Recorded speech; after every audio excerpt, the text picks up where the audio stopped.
irú àwọn ọmọ Tinubu ń sìn wọ́n lè máa dunnú pé tí bàbá wọn bá lọ bí àwọn náà fẹ́ ṣe president ṣé náà forí wa gba pààrọ̀ ṣé bí wọ́n bẹni pé wọ́n forí wa gba pààrọ̀ àbí so ilé Adeboye sọ yẹn àpò ara ẹ̀ ló sọ sí àpò ara ẹ̀ dúdú ẹ̀ ti ń láta jù bí wọ́n ti ń súnmọ́ àti lọ sí mi because it's tó bá dẹ̀ kú rìdí máa fọ́ sí méje rìdí máa fọ́ sí ní the first 3 years rìdí máa fọ́ sí méje. Méjì. What does prayer need to do with money, dollar and naira? When he himself sat on a round table, forcing his member to bring 1 million, 10 million, using Kampala to enter a jet he bought. Then when he was using, he went to, when the Nigeria is facing trouble, he went to Canada to go and buy lands. Those that brought us religion. Adeboye is planning taking religion back to them again. Who is Muslim? Who is he? A tout. Give him his good name, a tout. And Omo Awo, and it's not ready to obey the law. He is going to be ready. Ikú ráhùn lọ́kàn máa kú bẹ́ẹ̀. Àwọn èèyàn ti fẹ́ ipò yẹn ti pẹ́. No condition is permanent. Even in boxing, there is no live champion. It's a current champion. What are you talking about?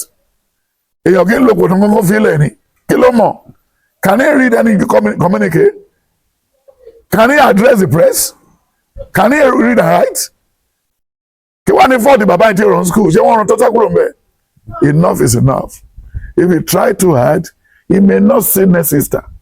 Bí Lágbájá ṣe mú àwọn Boko Haram lọ́rùn, bí wọ́n ṣe pa Arótilé, bẹ́ẹ̀ làwọn Fúlàní pa àwọn náà ló kóra àwọn jọ torí ọjọ́ tó ti mú wọn ní Niger yẹn ọjọ́ ìná ti ṣe níkà bọ̀dọ̀ wọn ò fúnra wọ́n ti fún ní nǹkan jẹ.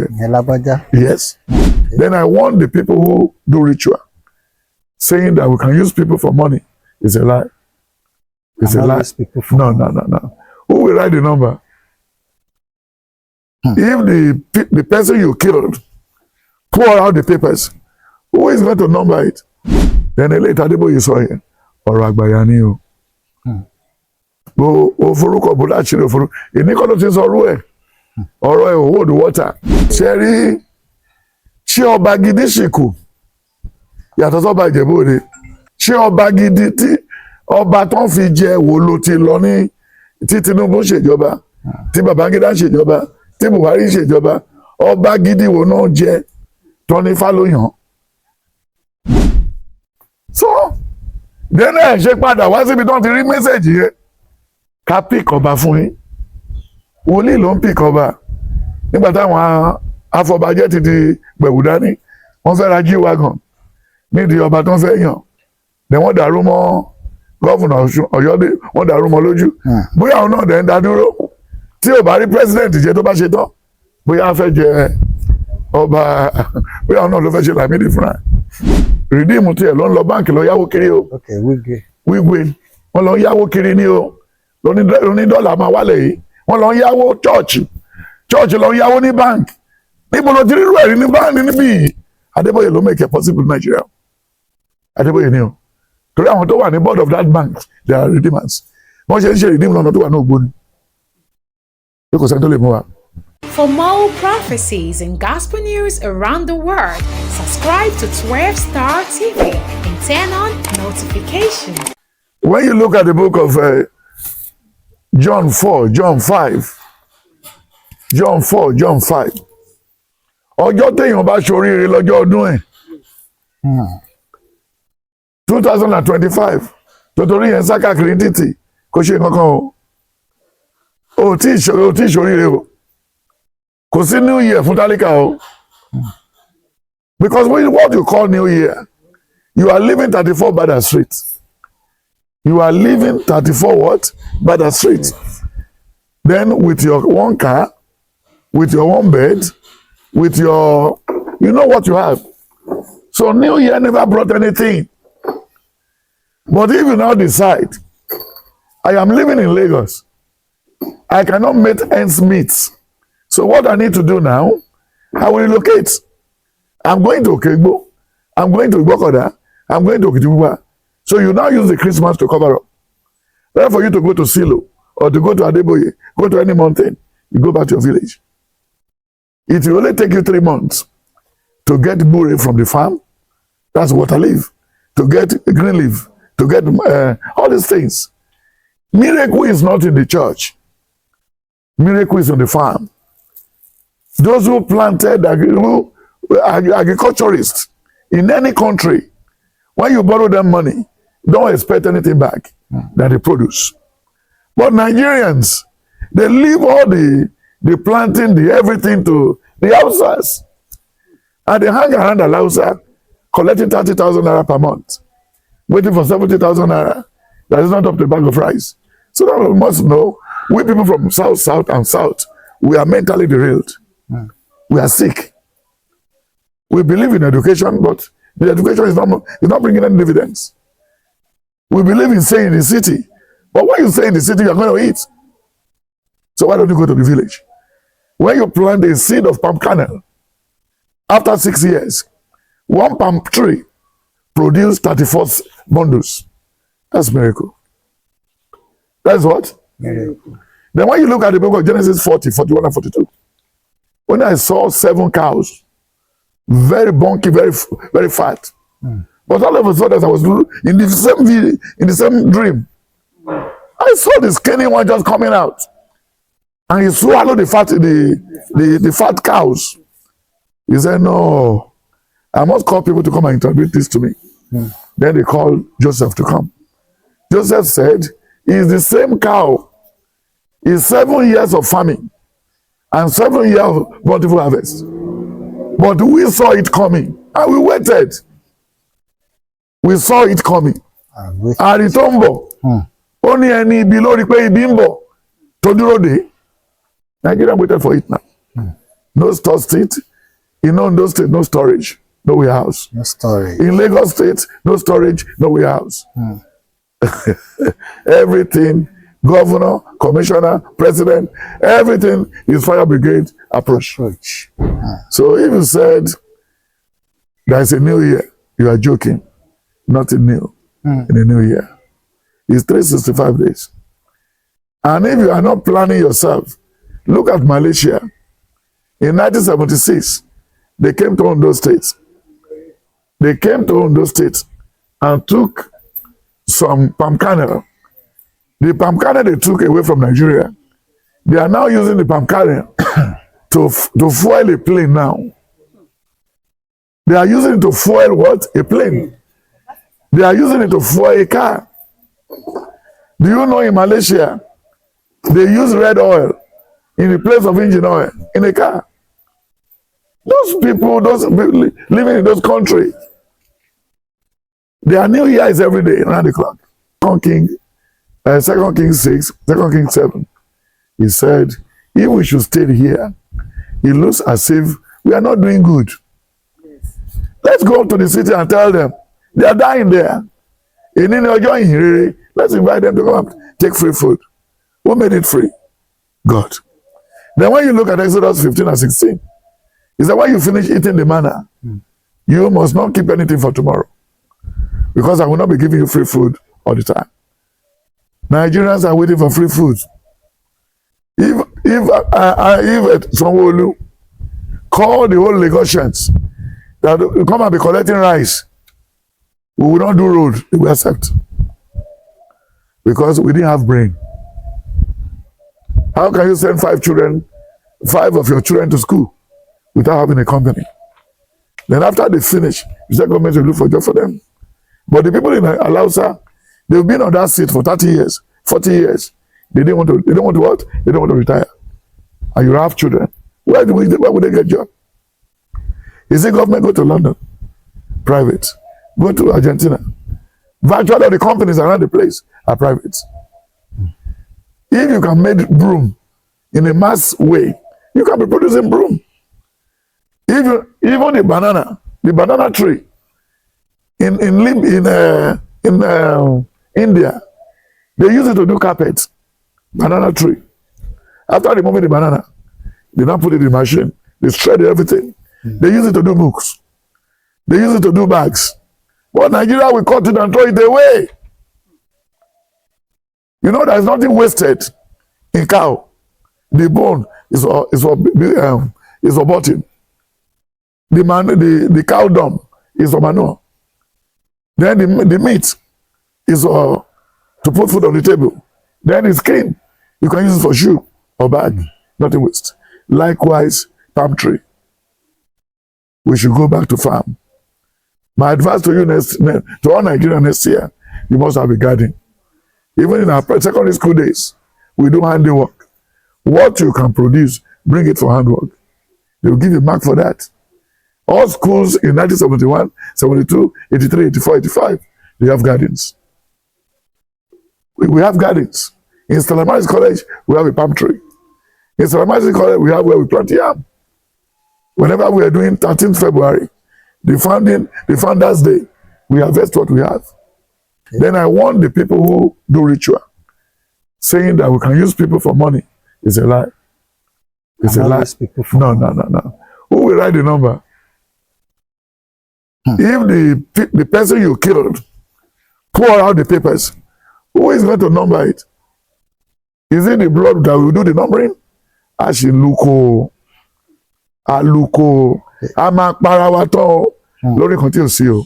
They thought maybe the spirit will go to. No, the spirit died. He's here. He said,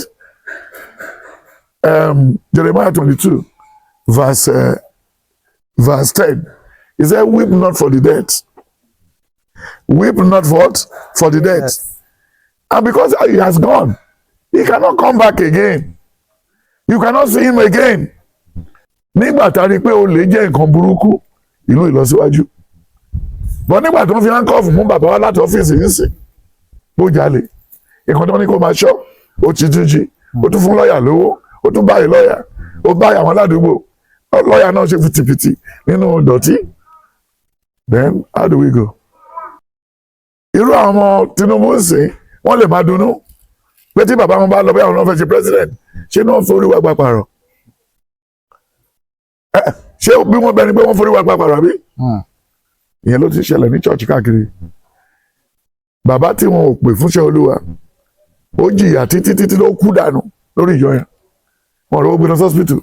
Àkọ́bí ẹ̀ ló fẹ́ máa ṣiṣẹ́ tí bàbá wọn ṣe lọ. Ṣé pé wọn ò tí ì pẹ́ nìkan kan lórí wọn? Ó dẹ̀ ní ká máa wish wọn well nínú ìyà. Ṣé tó ti ṣìnà yìí?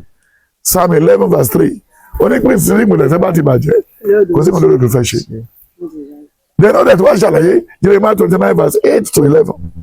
Only the thought I have for you is for peace and not for evil.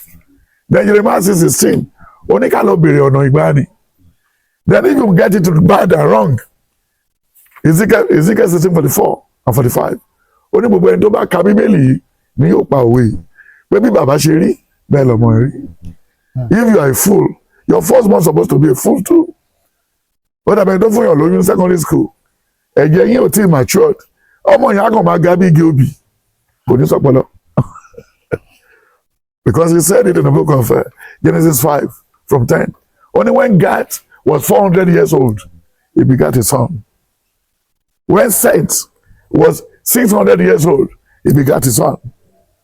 Ẹ̀wọ̀n èjì yẹn. Àtẹni tó gbóyún ní age of 18. Tó bímọ ní 16. Wọ́n gbé sórí internet lánàá. Ẹnìkan 39 years old. Ó dẹ̀ ti bímọ fọkùnrin. Ó ti bí ọmọ 11 fún bàbá 11. Ṣé o lè wish àwọn èèyàn happy new year? So tẹ bá láyé bàjẹ́, ayé ò bàjẹ́ o. Àwa la máa bàjẹ́ o. Àwa la máa ṣe kí ni? Àwọn bàjẹ́. Torí Monday, àlẹ̀ mọ́ Tuesday àgbè ṣubú. Nígbà tó bá tún yá Wednesday àtúgbé Tuesday ṣubú. Wọ́n ṣe máa lọ nìyẹn. Bọ̀dé ibi tó ti dúró tí àárí ní 15 yẹn tí òòrùn dúró ní agbede méjì Àbújá lónìí. Ìjà ló dé tó fi rí bẹ́ẹ̀ o. Ó lórí sọ pé a máa parí ogun yìí lẹ́nìí. Wọ́n tá àdẹ̀ ti parí ẹ̀ ó ní ṣe báyìí o. Ó ní February fi jẹ́ 28 tí ò pé 29, 30, 31 ṣe bó ṣe rí ni. Yorùbá ò kì í tọrọ tẹ́lẹ̀. Yorùbá ti ń tọrọ láti 20 years back. Goodluck Jonathan ò tí ì lọ nígbà tí Yorùbá ti ń tọrọ. Wọ́n náà wá láti Iléṣà, wọ́n wá láti Òmùaran, ẹni tó ń wá wọn bá sí gbogbo ẹ̀. Gbogbo ẹ̀. Kẹ fún wọn lówó ọkọ̀. Lọ́dún sọ́dọ̀ ẹnìyẹn náà. Nǹkan tó bá tẹ̀ fi rọ́ bẹ̀rẹ̀, irọ́ náà ló bá parí ẹ̀. Tó bá tẹ̀ ti parọ́ ẹyọ kan, bàbá fẹ́lẹ́ tó kù kọ́ba, fẹ́lẹ́ tó kù kọ́ba. Sójà ń parọ́, Navy ń parọ́, Air Force ń parọ́, gbogbo wọn ń parọ́. So that is it. Bí Lágbájá ṣe mú àwọn Boko Haram lọ́rùn, bí wọ́n ṣe pa Arótilé, bẹ́ẹ̀ làwọn Fúlàní pa àwọn náà ló kóra wọn jọ. Torí ọjọ́ tó ti mú wọn ní Niger yẹn, ọjọ́ ìnáwó ti ṣe níkà. But wọn ò fúnra, wọ́n ti fún ní nǹkan jẹ. Ìyẹn Lágbájá. Yes. So then Ìbámá ti súnmọ́ Mínímà tó lọ jẹ ọba ní Bayelsa yẹn, òun ni the richest, òun ni army kejì tó jí owó army tí kò sẹ́ni tó bèrè lọ́wọ́ ẹ̀. EFCC fẹ́ lọ gbé oníkàwọn aráàlú ń fi mú ṣe ọba. Then ìyàwó Òdìlé tó jẹ́ George náà, olótú tó pa fún àwọn tó wà ní wàhálà yẹn ló ṣe wà ní Rivers dollar. I think we can pray to have can pray and transform economy, because recently one of our father in the Lord said, if not for their prayer, the dollar will have reached 10,000. That's Pastor Adeboye said it. It was their prayer that reversed the money. If not, it will have reached 10,000 by now. Oh, thank you. Prayer can. Thank you. The name you mentioned is not invoked again. He's a loose man. Adeboye is not the person you can reckon with. He's as good as NEPA. What does prayer need to do with money, dollar and naira? When he himself sat on a round table, forcing his member to be bringing 1 million, 10 million, using Kampala to enter a jet he bought. Then when he was using, he went to, when the Nigeria is facing trouble, he went to Canada to go and buy lands. Those that brought us religion, Adeboye is planning taking religion back to them again. What's he going to tell them? He looks somebody derailed. He's in old age. He have early dementia. Prayer cannot hold anything.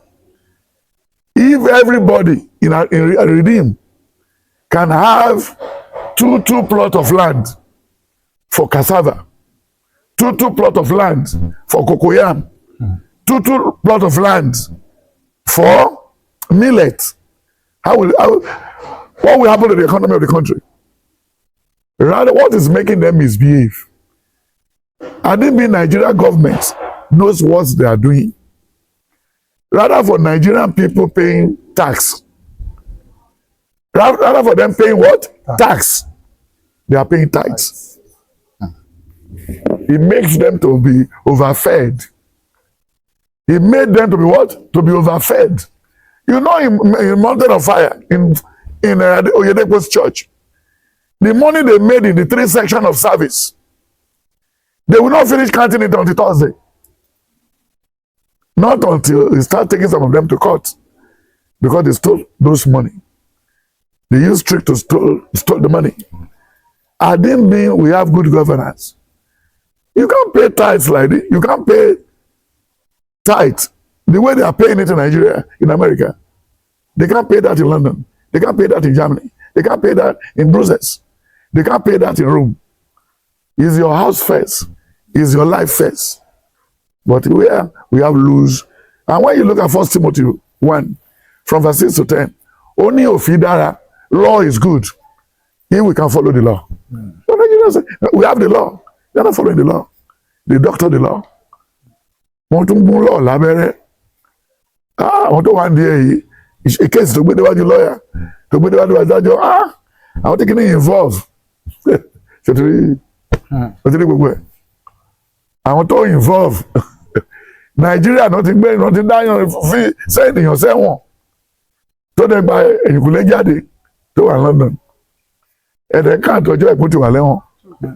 then lẹ́yìn ọdún mẹ́rin àwa padà wọn ló ṣẹ̀dí láti ẹ̀wọ̀n afresh ẹni tó ṣiṣẹ́ láti rock Nàìjíríà ni o Nàìjíríà náà ti ń gbé èèyàn lábẹ́ bíríjì Òṣòdì tó ń fi replace criminal kí criminal máa lọ sí ìlú òyìnbó then eléyìí tí Adébóyè sọ yẹn ọ̀rọ̀ àgbàyà ni o o forúkọ bó láṣìírí òforú ìníkọ́ ló ti sọ ọrú ẹ̀ ọ̀rọ̀ ẹ̀ hold water Oyèdè ẹni tó kúrò lọ́dọ̀ ẹ̀ lọ Ọ̀ṣínbàjò Tinubu ló là lójú he was a lecturer in law then wọ́n á fi ṣe George ní Lagos State wọ́n fi ṣe commissioner of so from there wọ́n tún ní kí ó wà ní ìwé prediction 2015 pé Buhari máa pè é o pé kó lọ mú vice president wa má mú vice president láti Ògùn o ó ti fi hàn ẹ́rì náà orí pé tó bá mú ó máa bá ẹ̀ contest o ó máa bá ẹ̀ fa wàhálà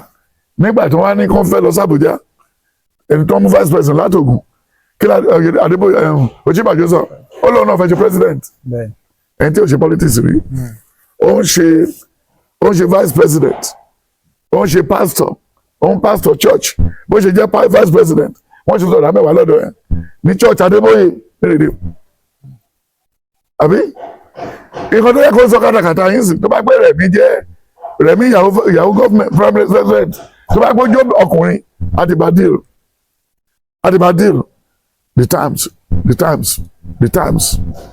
but àwọn orí ti ẹ̀rọ ó ti fẹsẹ̀ kọ nígbà tí Tinubu ń dìbò lọ́wọ́ don't worry tó ń dìbò lọ́wọ́ so ó lé wọn tí ì fi hàn nígbà tó wọ́n òbí ṣeré owó tóbi gbé wá fún wọn then Oyèdèpọ̀ ti pé Adébóyè pé òbí la máa ṣiṣẹ́ fún so wá ní wọn tí ì fi president hàn then ìgbà tó tún mú kọ́ǹbù wọnú church tó ní ẹni tó bá ti yanu sẹ́yìn gbogbo ọ̀tá ẹ̀ máa ṣubú ó yẹ kó tẹ̀ mọ̀ pé Adébóyè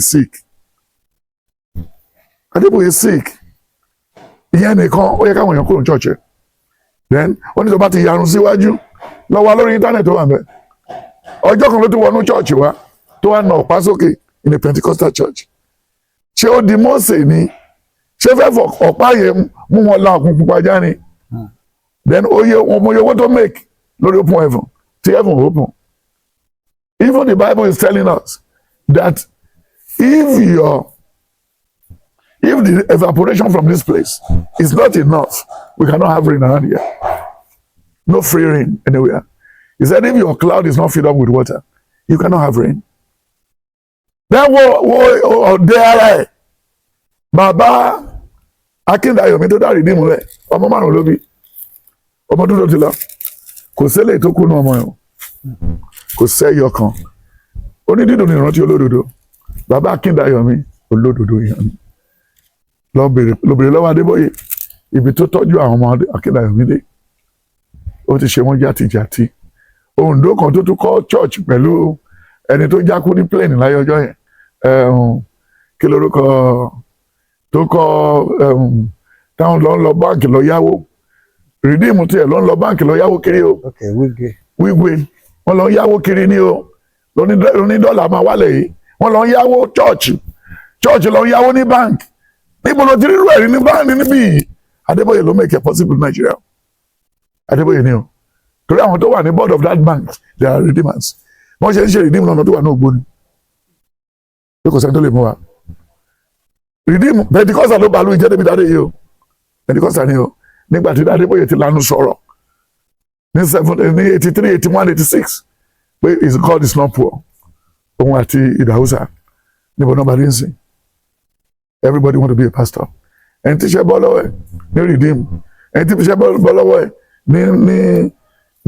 ní pala ní national breweries ẹni tí ṣe bọ́ lọ́wọ́ ẹ̀ tó jalè lálàúsá tó ń lè dànù tó jalè ní Coca-Cola tó jalè ní breweries after some 3 months alọ́lọ́ ń pè ó wọ́n tí ìyàwó ẹ̀ ti lè kọrin tọ́mọ ẹ̀ ti lè pàtẹ́wọ́ and register CAC Church of the Living Church of Christ Church Jesus is coming Adébóyè ló sọ fún wọn pé ẹ máa bọ̀ kò dẹ̀ wá tó wá kọ́ wọn ní trick tó ń lò tó bá wo àwọn youth under 40 under 50 under 16 under 31 tó ń kú ní Rìdíìmù ó tún kó wọn gẹ ó gbá wọn lójú to the extent ó tún ní bẹ̀rẹ̀ gáàdì sí Rìdíìmù o tún kọ́lé sí rìn lóní o tún talẹ̀ fún wọn o lé àwọn ọmọ nílẹ̀ lọ pẹ̀lú oògùn o tún talẹ̀ fún wọn o lẹ́nikẹ́ni tó bá ti kọ́lé sínú redeem kò lè talẹ̀ kò lè gbélé yẹn lọ wọ́n máa change ẹ̀ ó mì pé o ti ní plan real estate ti pẹ́ but the way láti actualize ẹ̀ owó tó ń talẹ̀ wọ́n ń ta náà kó fún then ọjọ́ wo ni Oyèdèpọ̀ fẹ́ yó ọjọ́ wo ni Adébóyè náà fẹ́ yó ọjọ́ wo ni Kúmúyì fẹ́ yó ọjọ́ wo náà fẹ́ resign ṣé wọ́n kówó lọ sọ́run ni ayé wàhálà dẹ̀ wà ń lẹ̀ jẹ́jẹ́ a lọ máa wá wàhálà fún ara ẹ̀ àdúrà di dọ́là mú kí ló sọ nígbà tí Emefiele tó fi ayé wa tó fi ta kite ẹni tó ṣe ń ṣiṣẹ́ ìjọba tó tún contest fún presidency níbo ló ti ṣe irú ẹ̀ it's not done anywhere wọ́n print owó tán wọ́n kó 10 trailers wọ́n wà lọ sílẹ̀ wọ́n wà lọ sí Port Harcourt nínú owó tó náà print tí wọ́n change colour ẹ̀ owó tó ní kí wọ́n lọ jó wọ́n lòdù ẹ̀ lọ sílẹ̀ Ìgbò wọ́n náà fẹ́ yapa wọ́n ní Ìgbò gbọ́dọ̀ ṣiṣẹ́ ní Monday sit at home ẹ sà Adébóyè pẹ̀lú àwọn tó bà Nàìjíríà jẹ́ o àdúrà ò lè ṣe rice jiná àdúrà ò lè ṣe kan Olúwa kọ́ ló dá àdúrà I think Luke 1:45 to 49 50 says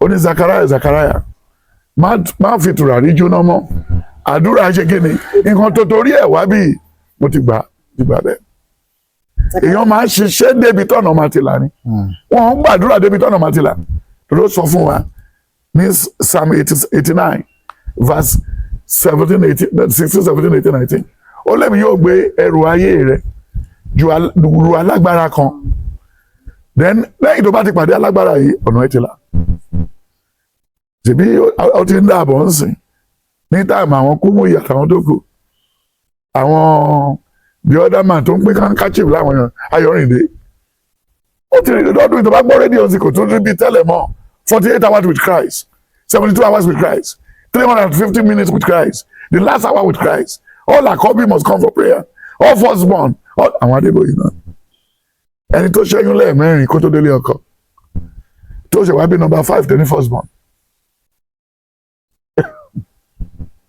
ẹ wo wàhálà rẹ kó ra wá sí nígbà tá a ṣe wà lábẹ́ bàbá mi tó wà bẹ́ẹ̀ tàbá ti gbọ́ lóde inú oko là ń lọ a máa ń kọ éka kan èdè éka a lè kọ 10 ká tó bá fi dáko ẹ̀gẹ́ àtúkọ̀ oko ìṣúná ẹ̀ ẹjọ́ sá ṣé ẹnìkan lè wà ní kí further and die ẹ rántí táìmù further and die wo Jeremiah níbi tí wọ́n bá ẹ̀sìn jẹ́ dé Jeremiah ní òun gba kọ́kọ́rọ́ wá látọ̀run ó ṣe graphic design computer ó ní kọ́kọ́rọ́ ń jábọ́ gbogbo àwọn tó ti business wọn kọ́ wá gbà ó lóun tó ṣomi knife dark kí la wá dé bẹ́ẹ̀ kí la wá dé because these people are too vulnerable go to Rwanda ibi tí genocide ti ṣẹlẹ̀ rí ò ní gbọ́ miracle ń bẹ anybody ò ní misbehave ń bẹ there is no tribalism in Rwanda go and check orúkọ tí bọ́ọ̀ yìí ṣe ń sìn the reincarnation of Thomas Sankara see what he's doing to his country.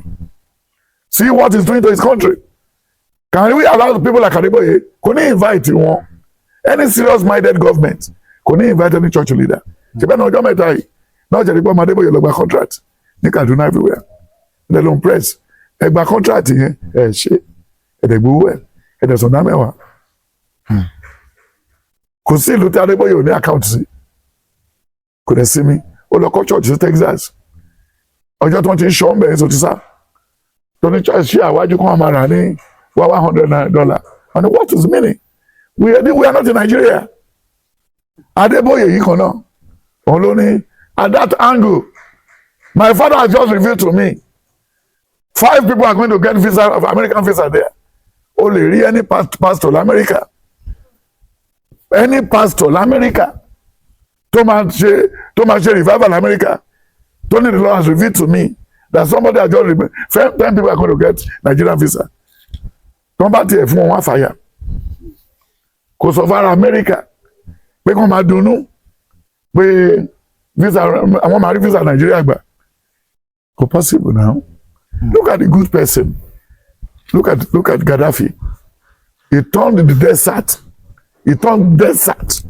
to a Mecca but àwọn òyìnbó ò fẹ́ rí torí ó kọ̀ láti parọ́ fáwọn èèyàn ẹ̀ ó kọ̀ ó lóun ò ní sá olóòótọ́ ọlọ́run kò ń kú síbi ó dẹ̀ kú síbẹ̀ ó ní olúwa jẹ́ kí n kúkú olódodo kí ìgbẹ̀yìn mi kó lè ṣe kí ni kó lè rí bíi tiẹ̀ ẹlòmíì kan wà láyé ó gbórí dúró ni kò sí nǹkan tí a lè rí gidi tó lè jáde lára ẹ̀ so ilé ìtàdé bóyá sọ yẹn àpò ara ẹ̀ ló sọ sí àpò ara ẹ̀ dúdú ẹ̀ ti ń láta jù bí a ti ń súnmọ́ àti lọ sí mi because it's come tó bá dẹ̀ kú ìdí máa fọ́ sí méje ìdí máa fọ́ sí ní the first 3 years ìdí máa fọ́ sí méje. Méje. Recently, court sacked MC Oluomo. The reason I'm bringing this is in the last Revelation book for this year, you give him some warnings. That's MC Oluomo. So court sacked him as NURT national president. But he came back now that he is still the president. Even Femi Falana advised him to just step aside. But he said he's still the... So a lot of people are concerned that this might create unrest in... How can he create unrest? Because they see many of his boys as... Who are his boys? In the garage. The thugs like him. Thugs like him. He's just you telling me now there's going to be war in Lagos. And I will ask you, how many able sons do you have that you have trained for that war? Tó bá lógun máa bẹ́ẹ̀lẹ̀ lẹ́kọ̀ọ́ máa bẹ̀rẹ̀ lọ́wọ́ tó sọ̀rọ̀ yẹn àwọn ọmọ ẹ mélòó ló tó gìrì pa tó lè gbé bọ̀n olóòwò ní lè báwo ni wọ́n yẹn ṣe fẹ́ lé aṣẹ́wó tó ló máa afọ́jú tó ló fẹ́ lọ fa wàhálà lágége tó bá ti gba ọ̀pá ọwọ́ wọn kí ló dùkù sà tó bá ti gba ọ̀pá tó wọ́n fi rìn tó tẹ́lẹ̀ wọn fún yẹn tó ti gba gbogbo ẹ̀ kí ló dùkù. Who is Muslim? Who is he? A tout. Give him his good name, a tout. And ọmọ àwò kò mọ̀ pé ó máa rọ́bẹ̀ lá. And it's not ready to obey the law. He is going to be ready. Ikú ráhùn ráhùn ló kàn máa kú bẹ́ẹ̀ yẹn. Àwọn èèyàn ti fẹ́ ipò yẹn ti pẹ́. No condition is permanent. Even in boxing, there is no live champion. He's a current champion. What are you talking about? Èèyàn kì í lo kòtò kankan fi lẹ̀ ni. Kí ló mọ̀? Can he read any communique? Can he address the press? Can he read and write? Kí wá ní fọ́ọ̀tì bàbá ìtì run school? Ṣé wọ́n rán tọ́tà kúrò mbẹ́? Enough is enough. If he try too hard, he may not see next sister. A gbọ́ pé wọ́n gbé àwọn ọba kan wọ́n kidnap àwọn advice wo lè fẹ́ fún àwọn ọba láti sin wọ ọdún tó ń bọ̀. Question tó ń béèrè wọn bẹ́ẹ̀ ni pé ó kàn fẹ́ yọ mí lẹ́nu ni. Káwọn lè máa gbáradì. No ṣe rí ṣé ọba gidi ṣì kù yàtọ̀ sọ́ba Ìjẹ̀bú Òde. Ṣé ọba gidi tí ọba tó ń fi jẹ wo ló ti lọ ní tí Tinubu ṣèjọba tí Babangida ṣèjọba tí Buhari ṣèjọba ọba gidi wo náà jẹ Tọ́ni Fálóyàn lórí Ọ̀ọ̀ni of Ifẹ̀ Tinubu ló yan Ọ̀ọ̀ni of Ifẹ̀ so kì í ṣe Ifá so most of all this àwọn ọba wọ́n hand pick wọn ni retired army officer retired custom officer retired everything gbogbo ló fọ sára wọn olówó minima in Rivers after embezzle after stealing money the Sultana of Sokoto do you know he was a soldier before this is ìdánwò ti ṣe custom ọ̀tọ̀ nǹkan tó fi ń kẹ́ wọn náà nìyẹn so nǹkan tí ó ní nǹkan tó bá gbẹ̀yìn wọn Ọlọ́run ti mọ láti ìbẹ̀rẹ̀ lÓlúwa ti mọ òpin Psalm 139 so that is the reason I can't advise them than to change their ways. They need to change their ways. Oluwo is more or less a bastard. He's a gangster. He's a person that is loose. In Chicago, everybody knows him. In Canada, everybody knows him. He's not working. He's a tout, he's a thug. So if you say you want him as your king, so be it. And when you look at the people out of the Apostle 1, out of the Apostle 2, in out of the Apostle 1, from verse 16, only Judas Iscariot is one of us. Now he has sold his own lot. Then we need to replace him. That is for the carnal people. Then when the Lord fell on Matthias, then when he fell on Matthias, It's not right for God to pick somebody. Then out of the apostle 9, the Lord picked the learned fellow, Saul, going to Damascus. He obtained a letter, being a big man. Then the man shut him down and made him his disciple. So taba fi agbárí ṣe nǹkan, ìyà náà la máa jẹ gbẹ̀gbẹ̀. Nǹkan taba fi nǹkan ìtùfù ṣe. Torí ó ti sọ fún wa nígbà tá a wà ní primary. Ó ní ipò ọlá dára o ipò ọlá. Ipò yìí wù wá lọ́pọ̀lọpọ̀ àṣemádébẹ̀ o. Ṣùgbọ́n àníkàn kó ná wa lówó. Àwọn nìkan kó ná wa láṣọ. Amadẹni àtàtà. Adẹni táyé wá. Before you can be king those days, wọ́n á roko kòkó ẹ̀ tó lọ rẹpẹtẹ. Wọ́n á roko gbàǹjà ẹ̀ tó lọ rẹpẹtẹ. Wọ́n á roko obì ẹ̀ tó lọ rẹpẹtẹ. Then your farmlands. Then wọ́n wá dífá. Ẹni tí Ifá bá mú, ó lè jẹ́ the last born of the house. Wọ́n bá ti Lámídì tó ń fẹ́ jẹ́ ń sìn. Ti Aláàfin. Ó ní fẹ́ ìpọ́dún kẹta tí Aláàfin ti kú. Ṣé bí mo pè wọ́n, ẹ mú lọ́ọ̀yà dání, ẹ mú orúkọ dání, ẹ máa bọ̀. Ẹnu ọ̀nà ń bì lolúwa ti sọ fún mi pé ọba Ìbàdàn kù 4 hours tó máa wọnú pósí. Then Aláàfin pósí tiẹ̀ ló fẹ́ rìn wọ̀ yẹn. Àwọn méjèèjì ti lọ. Ṣùgbọ́n after 4 hours ọba Ìbàdàn kú. Then Aláàfin wá síbi tọ́ba Ìbàdàn. Wọ́n wá lùlù fún wọn jó. Ikú bàbá yèyé kú ní gbogbo ẹ̀. Wọ́n fi ń spy ti àwọn blogger wọ́n gbé sẹ́gbẹ̀ẹ́ ara wọn níbi tó ti ń jó ìyẹn ọkàn mi. Wọ́n fi hàn mí ni. Nígbà tí wọ́n fi dé London ní bí i Easter Monday or Easter Wednesday or Tuesday wọ́n ní Aláàfin ikú bàbá yèyé ti kú o ikú ti pa bàbá yèyé ó ti pa lẹ́ẹ̀mọ́.